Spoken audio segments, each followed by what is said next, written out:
नमस्कार दोस्तों, स्वागत है आपका एक नए वीडियो में। ये कहानी है एक ब्रह्म राक्षस की। कहानी में आगे बढ़ने से पहले सब्सक्राइब कर दीजिए हमारे चैनल को। अमित, रोहन, शिवम और विवेक चारों कॉलेज के गहरे दोस्त थे। कॉलेज की लाइफ में मस्ती, गप्पे और साथ बिताए हुए पल उनकी दोस्ती को और मजबूत बना देते थे। अमित ग्रुप का सबसे हंसमुख सदस्य था। उसका हर बात में मजाक ढूंढ लेना और लोगों को चिढ़ाना उसे सबका चहेता बनाता था। रोहन ग्रुप का सबसे तेज तर्रार और शरारती लड़का था। उसे हर बात में एडवेंचर चाहिए था। शिवम थोड़ा गंभीर लेकिन सबसे समझदार था। वह अक्सर अपने दोस्तों को रोकने की कोशिश करता जब वे कुछ गलत करने वाले होते। और विवेक, जो मूल रूप से एक छोटे से ब्राह्मण गांव से था, इन तीनों का सबसे करीबी दोस्त था। कॉलेज की छुट्टियां शुरू हो चुकी थीं। सभी सोच रहे थे कि छुट्टियों में कहां घूमने जाया जाए। तभी विवेक ने अपने गांव चलने का सुझाव दिया। उसने कहा, गांव चलो, वहाँ हरियाली है, शांति है और हम वहाँ आराम से मस्ती कर सकते हैं। अमित ने हंसते हुए कहा, गांव, वहाँ क्या करेंगे? बैल देखेंगे। रोहन भी मजाक में बोल पड़ा,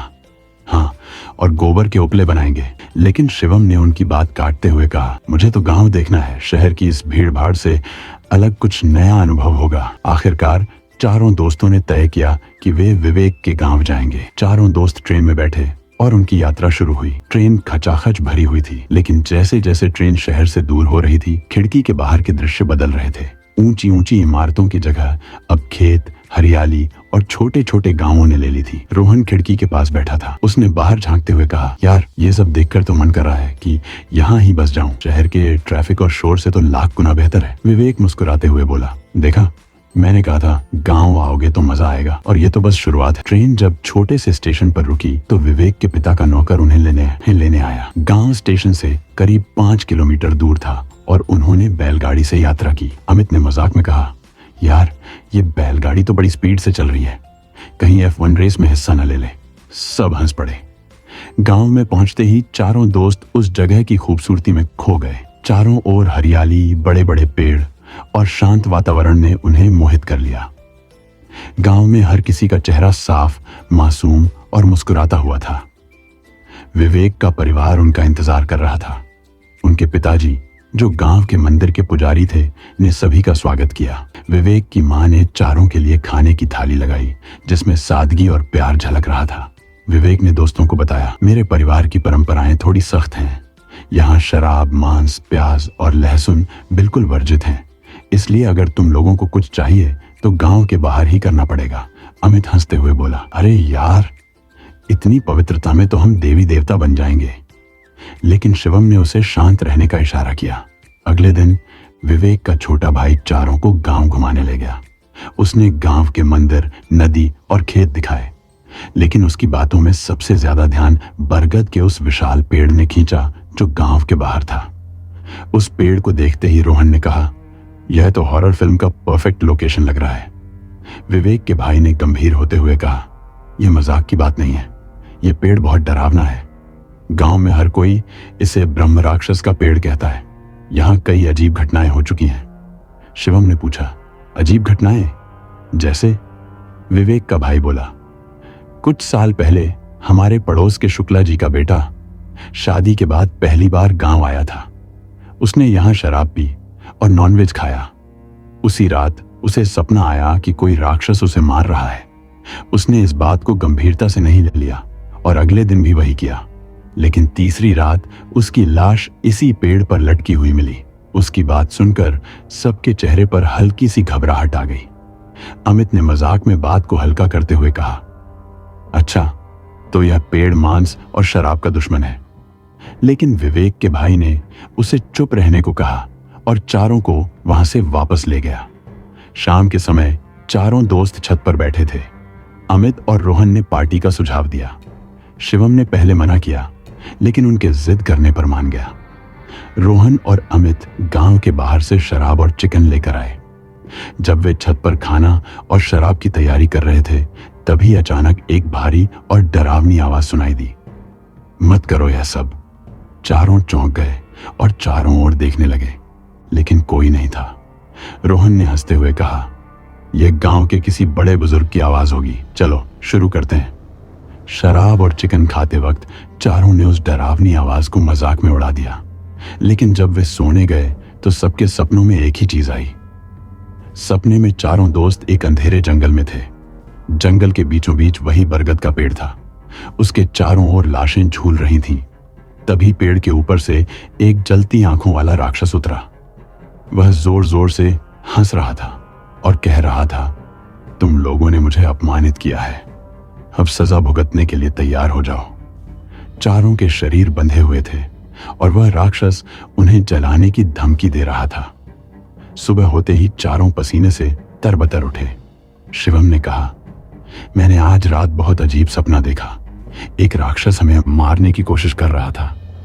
विवेक ने डरते हुए कहा, तुम्हें भी? मैं भी वही सपना देख रहा था। अमित और रोहन ने भी यही बात कही, लेकिन रोहन ने तुरंत बात को हल्का करते हुए कहा, यार, हम सब उस पेड़ की कहानी के बारे में सोच रहे थे, इसलिए हमें वही सपना आया है। इसमें डरने की कोई बात नहीं है। हालांकि विवेक और शिवम को यह बात खटक रही थी। अगली रात अमित और रोहन ने फिर से पार्टी की योजना बनाई। इस बार वे शराब पीने के बाद बरगद के पेड़ के पास गए। वहां जाकर उन्होंने ब्रह्म राक्षस को अपमानित किया। रोहन चिल्लाया, अगर तू है तो सामने आकर दिखा, हम तुझसे डरते नहीं हैं। अमित ने भी जोर से कहा, हम यहां चिकन और शराब खा रहे हैं, तेरा क्या कर लेगा। पेड़ के पास हल्की सी हवा चली और पत्तों से आवाज आने लगी, लेकिन वे दोनों इसे हवा मानकर हंसते रहे। जब वे घर लौटे तो विवेक और शिवम ने उन्हें डांटा, लेकिन वे दोनों इसे मजाक मानते रहे। लेकिन अगले दिन से डरावनी घटनाएं शुरू हो गईं। अमित और रोहन के पेड़ के पास जाकर शराब पीने और अपमान करने के अगले दिन घर का माहौल पूरी तरह बदल चुका था। सुबह सबसे पहले विवेक की मां ने अजीब बात नोट की। घर के मुख्य दरवाजे के पास काले रंग का सूखा खून और मांस के छोटे छोटे टुकड़े पड़े हुए थे। उन्होंने डरते हुए विवेक के पिता को बुलाया। यह क्या है? घर के बाहर कोई तंत्र मंत्र तो नहीं कर रहा? उन्होंने चिंता जताई। विवेक के पिता ने कुछ देर देखा और कहा, यह किसी की हरकत है, लेकिन सावधान रहना होगा। अंदर कमरे में चारों दोस्त बैठे थे। अमित और रोहन मजाक कर रहे थे, लेकिन शिवम और विवेक के चेहरे पर डर साफ झलक रहा था। शिवम ने कहा, मुझे लगता है कि जो कुछ हो रहा है वह हमारी गलती है, हमें इस चीज को हल्के में नहीं लेना चाहिए। अमित ने हंसते हुए जवाब दिया, अरे यार, तुम लोग बेवजह डर रहे हो, ये सब तुक्के की बातें हैं।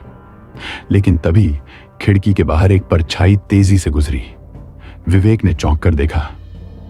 वह क्या था? रोहन ने खिड़की के बाहर झांक कर कहा, कुछ नहीं, बस हवा है। लेकिन उसके चेहरे पर भी हल्का डर था।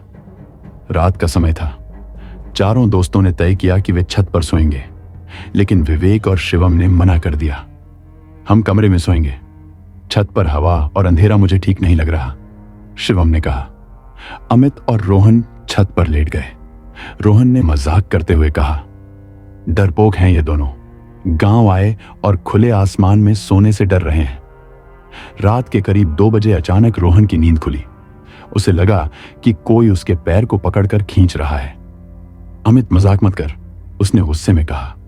लेकिन जब उसने देखा तो अमित गहरी नींद में सो रहा था। रोहन ने इधर उधर देखा, लेकिन वहां कोई नहीं था। तभी उसे लगा कि छत के कोने से किसी ने उसे घूर कर देखा। वह डर कर उठ खड़ा हुआ और उठे अमित को जगाने की कोशिश करने लगा। अमित ने नींद में बड़बड़ाते हुए कहा, क्या है, सोने दे। लेकिन इससे पहले कि वह कुछ और कह पाता, एक ठंडी हवा का झोंका आया और रोहन को लगा कि उसकी सांस रुक रही है। वह चीखने की कोशिश कर रहा था, लेकिन उसकी आवाज गले में ही फंस गई। अमित ने उसकी हालत देखी और उसे जगाया। रोहन, क्या हुआ? रोहन ने कांपते हुए कहा, यहां कुछ है कि मुझे नीचे चलना है, मैं यहां नहीं रहूंगा। अगली सुबह रोहन ने पूरी रात जागकर बिताई। उसकी तबीयत बिगड़ रही थी। मुझे ऐसा लग रहा है कि मैं यहां ज्यादा देर नहीं रुक सकता, उसने शिवम से कहा। लेकिन उस दिन का सबसे बड़ा झटका अमित को मिला। दोपहर में जब वह सो रहा था, उसे अजीब सपना आया। उसने खुद को उसी बरगद के पेड़ के पास देखा। सपने में पेड़ से झूलती हुई एक लड़की की लाश दिखाई दी। उसके गले में रस्सी थी और उसके चेहरे पर दर्द और क्रोध का अजीब मेल था। अचानक वह लाश आंखें खोलकर अमित की तरफ देखने लगी और बोली, तुमने मुझे अपमानित किया है, अब सजा के लिए तैयार रहो। अमित चीखते हुए उठ बैठा। उसका चेहरा पसीने से भीगा हुआ था। क्या हुआ? विवेक ने पूछा। अमित ने सपना बताते हुए कहा, वह लड़की कौन थी और उसने मुझे क्यों धमकी दी? शिवम ने गंभीरता से कहा, हमने जो किया वह गलत था, हमें माफी मांगनी चाहिए। लेकिन अमित ने बात को झटकते हुए कहा, यह सब मेरा दिमाग खेल रहा है, सपनों में सच्चाई नहीं होती। उसी शाम गांव के मंदिर के पुजारी घर पर आए।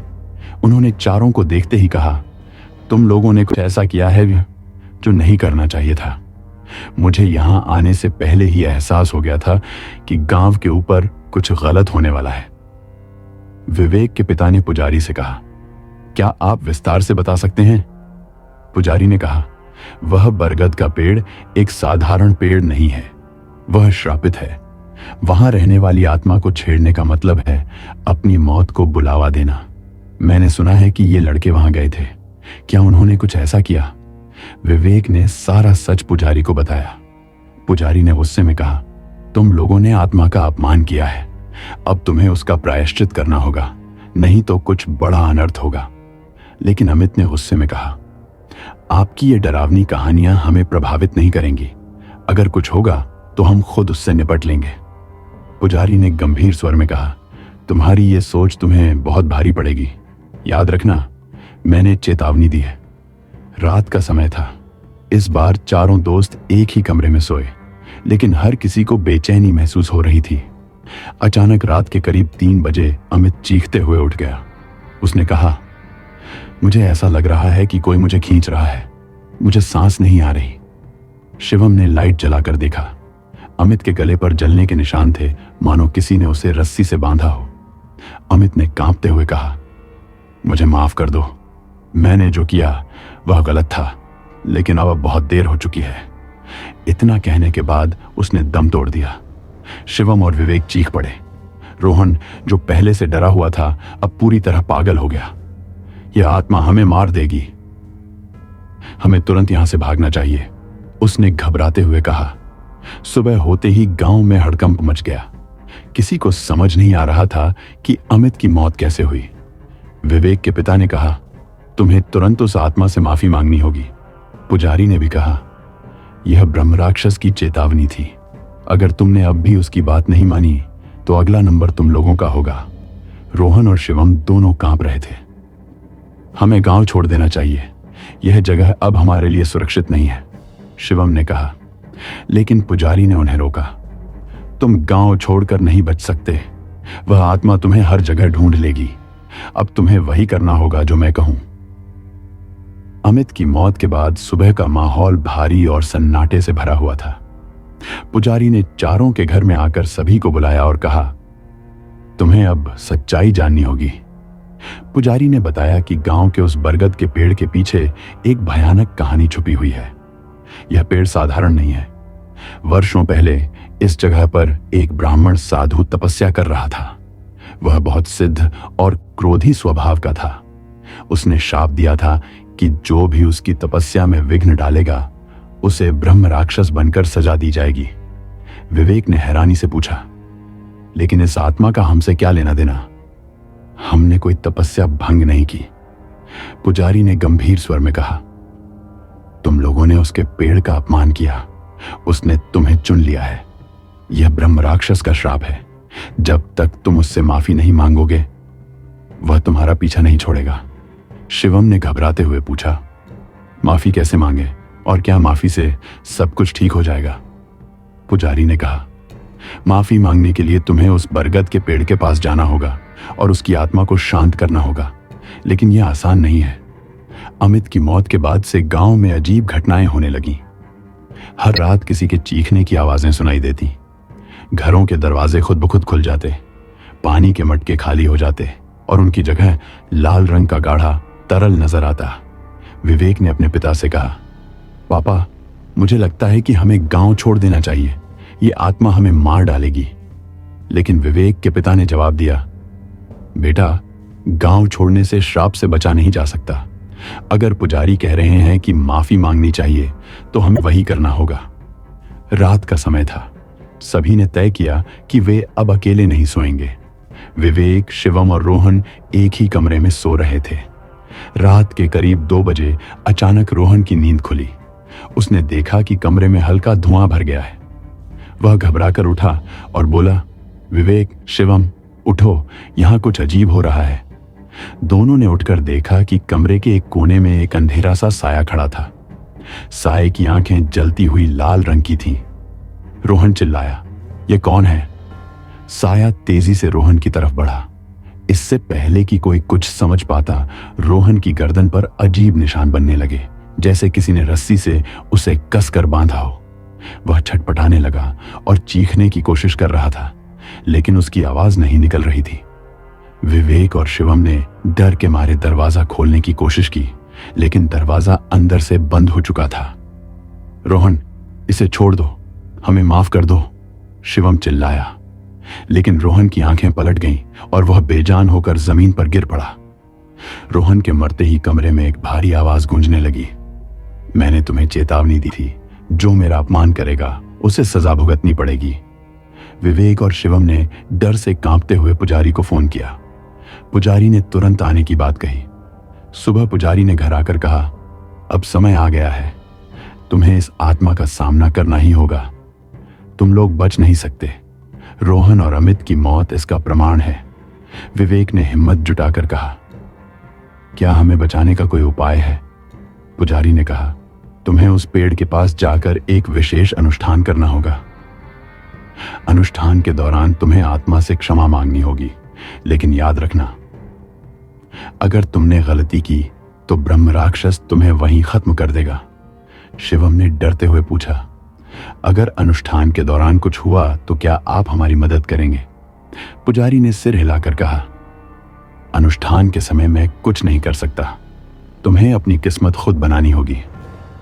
दोनों ने तय किया कि वे अनुष्ठान करेंगे। वे शाम को पुजारी के साथ बरगद के पेड़ के पास गए। जगह का माहौल बहुत डरावना था। हवा में अजीब गंध थी और चारों तरफ अंधेरा छा गया था। पुजारी ने अनुष्ठान शुरू किया और मंत्र पढ़ने लगे, एओम नमः काल भैरवाय नमः। तभी पेड़ से अजीब आवाजें आने लगी। विवेक और शिवम ने देखा कि पेड़ की जड़ों से खून जैसा तरल बहने लगा। शाम के घने अंधेरे में विवेक, शिवम, पुजारी और विवेक के पिता बरगद के पेड़ के पास पहुंचे। गांव में एक अजीब सन्नाटा था, जैसे सब कुछ ठहर गया हो। चारों ओर हवा में भारीपन और अजीब सी गंध थी।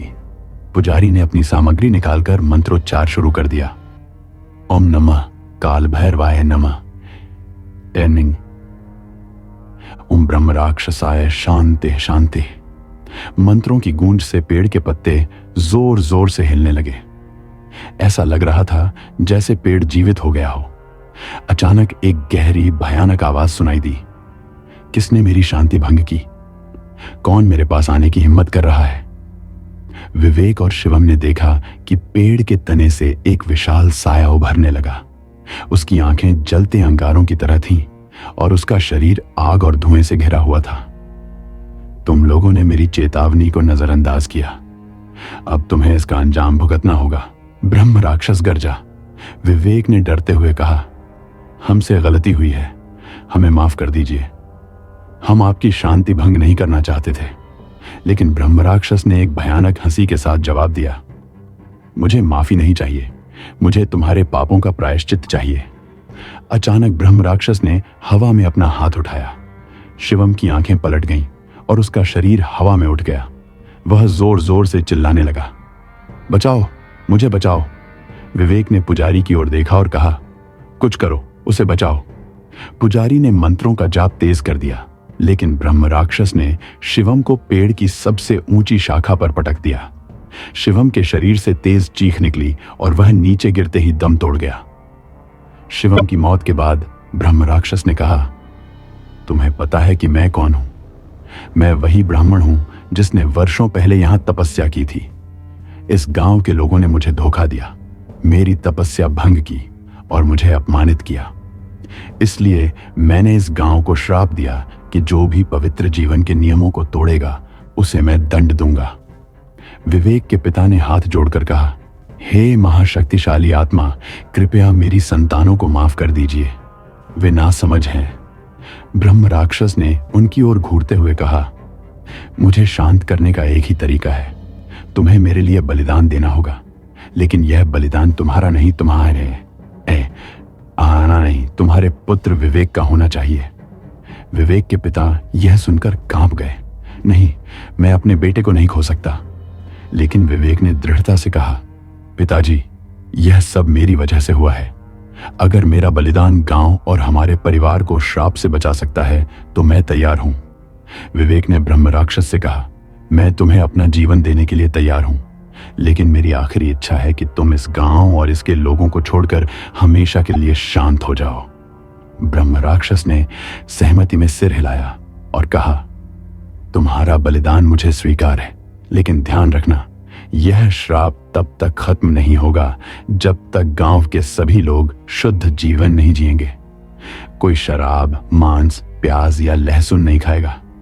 पुजारी ने विवेक को अंतिम मंत्र पढ़ने को कहा, एयुम शांति शांति ब्रह्म राक्षसाय नमः। जैसे ही विवेक ने मंत्र पूरा किया, ब्रह्म राक्षस ने अपनी भयानक ताकत से उसे जकड़ लिया। विवेक दर्द से चिल्लाया, लेकिन उसने साहस नहीं खोया। कुछ ही पलों में ब्रह्म राक्षस और विवेक दोनों एक तेज रोशनी में गायब हो गए। सुबह का सूरज उगते ही गांव में सब कुछ शांत हो गया। बरगद का पेड़ अब सामान्य लग रहा था। पुजारी ने घोषणा की, श्राप अब समाप्त हो चुका है, लेकिन याद रखना, इस शांति को बनाए रखना तुम्हारे हाथ में है। विवेक के बलिदान ने गांव को बचा लिया, लेकिन उसका परिवार गहरे दुख में डूब गया। शिवम और रोहन के परिवारों को भी अपने बच्चों को खोने का दर्द झेलना पड़ा।